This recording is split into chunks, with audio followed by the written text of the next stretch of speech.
"Away with you, vile insect," said a lion angrily to a gnat that was buzzing around his head. But the gnat was not in the least disturbed. "Do you think," he said spitefully to the lion, "that I am afraid of you because they call you king?" The next instant he flew at the lion and stung him sharply on the nose. Mad with rage, the lion struck fiercely at the gnat, but only succeeded in tearing himself with his claws. Again and again the gnat stung the lion, who now was roaring terribly.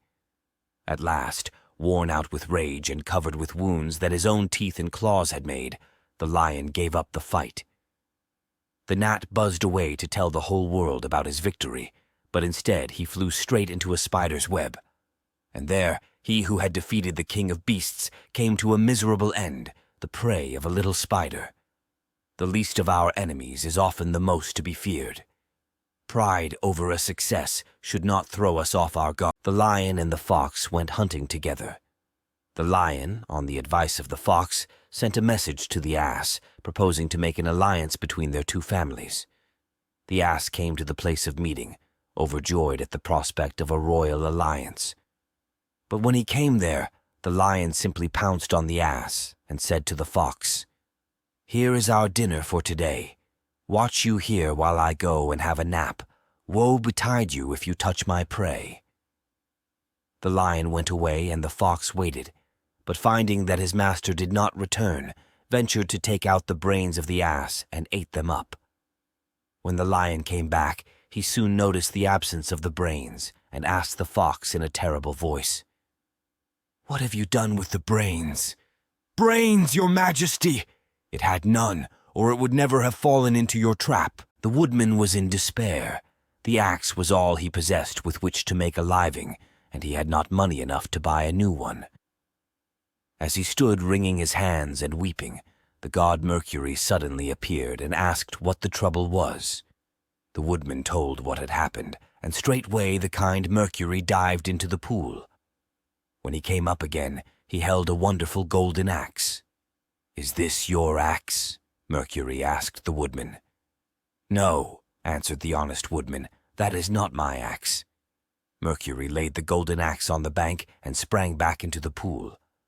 This time he brought up an axe of silver, but the woodman declared again that his axe was just an ordinary one with a wooden handle. Mercury dived down for the third time, and when he came up again, he had the very axe that had been lost. The poor woodman was very glad that his axe had been found, and could not thank the kind god enough.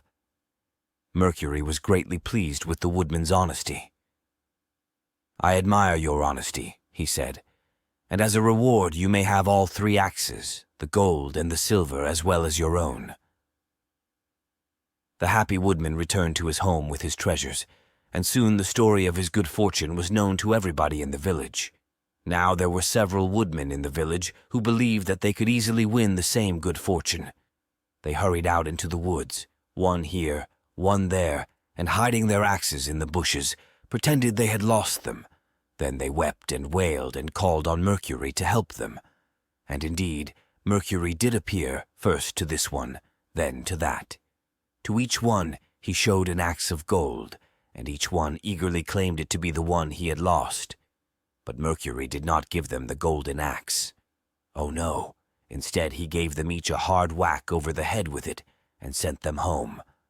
And when they returned next day to look for their own axes, they were nowhere to be found.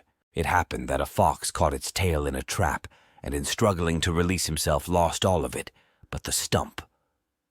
At first he was ashamed to show himself among his fellow foxes, but at last he determined to put a bolder face upon his misfortune, and summoned all the foxes to a general meeting to consider a proposal which he had to place before them. When they had assembled together, the fox proposed that they should all do away with their tails. He pointed out how inconvenient a tail was when they were pursued by their enemies, the dogs, how much it was in the way when they desired to sit down and hold a friendly conversation with one another. He failed to see any advantage in carrying about such a useless encumbrance.